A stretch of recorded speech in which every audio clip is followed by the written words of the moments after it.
Always is. It always is. Who usually ends up on top if you're having those conversations where someone wants their point to be heard?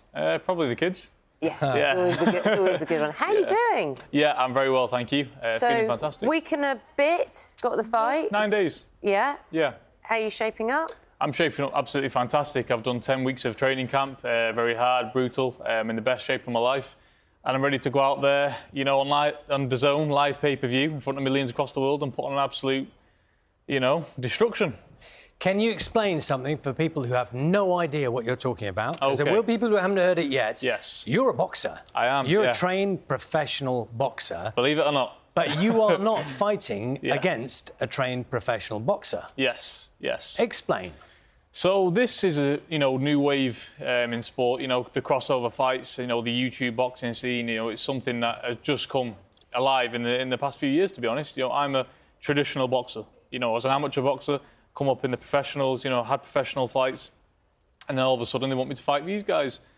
And, you know, I put two and two together in my head and I said, you want me to fight these guys who aren't even boxers for a good amount of money? I said, no problem, sign me up. And we're here today. And you're fighting KSI? I'm fighting KSI. Can I just ask, before you talk about KSI, is it safe for those non-professional boxers? And what kind of, you know, safety not procedures, but kind of caveats are put in place?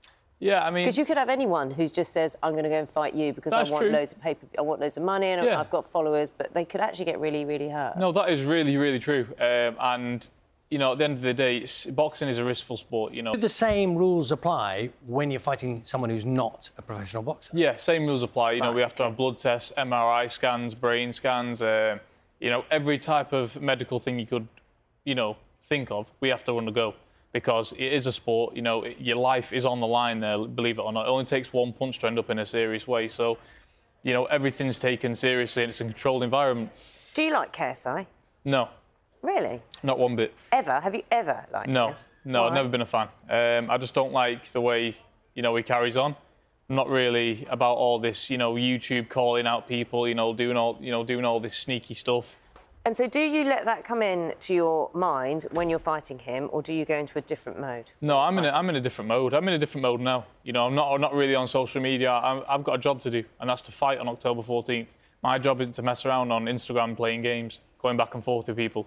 You know, but that's what's generating the money. That's what's generating the money, but at the end of the day, I'm not getting paid to do that. I'm getting paid to fight, and that's all I will be doing.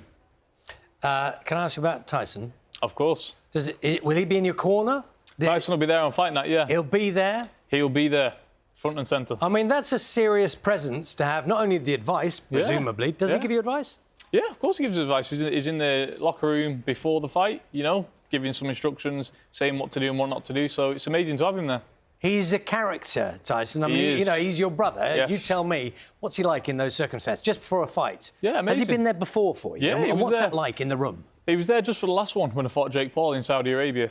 He's just a complete vibe by himself. You know, he's bubbly, he's chatty, he's fun, he's a great person to have. So he's not hyping you up to get you more aggressive or anything? Yeah, he is, but at the end of the day, you can't enter the ring aggressive. If you enter the ring like, oh, God, I'm going to knock you out, you need to be calm and relaxed and have the game plan in mind. Because if somebody's all aggressive, they're not going to think about a game plan. They're just going to think about hitting you with shots. But if you've got a relaxed guy in the ring, right, this is a game plan, catch, a lot more relaxed. And that's the best way to be in boxing. Have you ever sparred with him? Many times. Many times. What's that like? It's not good, mate. It's not good. It's not good, I'll be honest. It's not good for me anyway. But no, Tyson's a good guy. He's an amazing person to have there by his side, you know, the king of the world in the sport that I'm in. So he's amazing.